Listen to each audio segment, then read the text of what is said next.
15 ആയത്തുകളാണ്. മാതാപിതാക്കളോട് നന്മയും കൂറുമുള്ളവനായിരിക്കണം എന്ന് മനുഷ്യനോട് നാം വസിയ്യത്ത് ചെയ്തിട്ടുണ്ട്. അവന്റെ മാതാവ് അവനെ വളരെയേറെ ക്ലേശവും അവശതയും അനുഭവിച്ചുകൊണ്ടാണ് ഗർഭം ചുമന്നത്.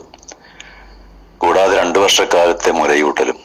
ആകയാൽ നീ എന്നോടും നിന്റെ മാതാപിതാക്കളോടും നന്ദിയുള്ളവനായിരിക്കണം. എന്നിലേക്കാണ് നിങ്ങളുടെയൊക്കെ മടക്കം. എന്നാൽ നിനക്കറിവില്ലാത്ത വല്ലതിനെയും എന്റെ പങ്കാളികളാക്കാൻ അവർ നിന്നെ നിർബന്ധിക്കുകയാണെങ്കിൽ നീ അവർക്ക് വഴങ്ങിപ്പോകരുത്. ഈ ദുനിയാവില് അവരോട് വളരെ മാന്യമായി വർത്തിക്കേണ്ടതാണ്. എന്റെ മാർഗത്തിലേക്ക് മടങ്ങിയവരുടെ വഴിയാണ് നീ പിന്തുടരേണ്ടത്.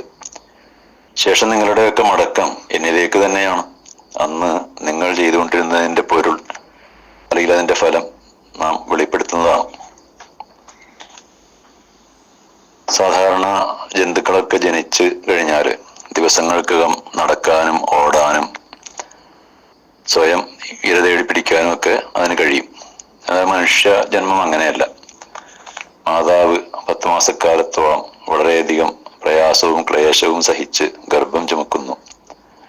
വളരെ വേദനയോടെ പ്രസവിക്കുന്നു. പിന്നെ 2 വർഷക്കാലത്തോളമുള്ള മുലയൂട്ടല്. അതും കഴിഞ്ഞാൽ പ്രായപൂർത്തി എത്തുന്നത് വരെ അഥവാ ബുദ്ധി ഉറക്കുന്നത് വരെ ഉള്ള നിരന്തരമായ പരിചരണം. അല്ലാഹു മനുഷ്യന് ചെയ്യുന്ന അനുഗ്രഹങ്ങൾ കഴിഞ്ഞാൽ പിന്നെ മാതാപിതാക്കളാണ് ഓരോ മനുഷ്യനും കൈത്താങ്ങായി വർത്തിക്കുന്നത്. ഏറ്റവും കൂടുതൽ സേവനങ്ങൾ ചെയ്യുന്നത് മാതാപിതാക്കളാണ്. അതുകൊണ്ടാണ് വിശുദ്ധ ഖുർആനില് പല സൂറത്തുകളിലും അള്ളാഹുവിനോട് ഇബാദത്ത് ചെയ്യണമെന്ന് അനുശാസിക്കുന്നതോട് അനുബന്ധിച്ച് തന്നെ മാതാപിതാക്കൾക്ക് നന്മ ചെയ്യണമെന്നും അവരോട് നന്ദി കാണിക്കണമെന്നും കൽപ്പിച്ചിട്ടുള്ളത്.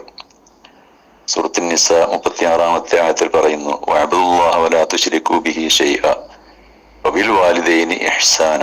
നിങ്ങൾ അള്ളാഹുവിന് മാത്രം ഇബാദത്ത് ചെയ്യുക, യാതൊന്നിനെയും അവന്റെ പങ്കാളികളാക്കരുത്, മാതാപിതാക്കളോട് നല്ല നിലയിൽ വർത്തിക്കുകയും വേണം.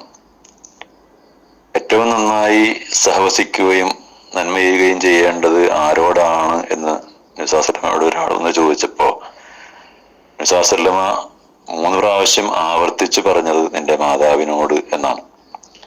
4-മതായിട്ട് പിതാവിനോടും എന്ന് പറഞ്ഞു.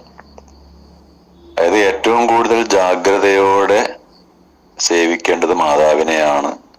അവരാണ് കൂടുതൽ ക്ലേശവും പ്രയാസവും അനുഭവിച്ചിട്ടുള്ളത് എന്നതിന്റെ അടിസ്ഥാനത്തിലുമാണത്. അള്ളാഹുവിൽ അടിയുറച്ച് വിശ്വസിക്കുന്ന മക്കളെ ഷിർക്ക് അഥവാ അള്ളാഹുവിൽ പങ്കുചേർക്കാനായി മാതാപിതാക്കൾ നിർബന്ധിച്ചാൽ, അഥവാ ഇസ്ലാമിക ജീവിതത്തിന് വിരുദ്ധമായി ബഹുദൈവത്വത്തിലും ഭൗതികതയിലും അധിഷ്ഠിതമായ വിശ്വാസ ജീവിത രീതികൾ പിന്തുടരാനായിട്ട് അവര് നിർബന്ധിക്കുകയാണെങ്കിൽ അപ്പോ ആ മാതാപിതാക്കളെ അനുസരിക്കേണ്ടതില്ല, അവർക്ക് കീഴ്പ്പെടേണ്ടതുമില്ല. എന്നാൽ അവരുമായുള്ള നല്ല ബന്ധങ്ങൾ നിലനിർത്തുക തന്നെ വേണം. അവർക്ക് ആവശ്യമായ സേവനങ്ങൾ ചെയ്യണം. അള്ളാഹുവിന്റെ നിയമനിർദ്ദേശങ്ങൾക്ക് വിരുദ്ധമല്ലാത്ത എല്ലാ കാര്യങ്ങളിലും അവരെ അനുസരിക്കുകയും വേണം. പറഞ്ഞതുപോലെ ലാ ത്വാഅത ലി മഖ്ലൂഖിൻ ഫീ മഅസിയത്തിൽ ഖാലിഖ്. സൃഷ്ടാവിനെ ധിക്കരിച്ചുകൊണ്ട് സൃഷ്ടിയെ അനുസരിക്കേണ്ടതില്ല, അനുസരിക്കാൻ പാടില്ല. വആഖിറു ദഅ്വാനാ അൽഹംദുലില്ലാഹി റബ്ബിൽ ആലമീൻ.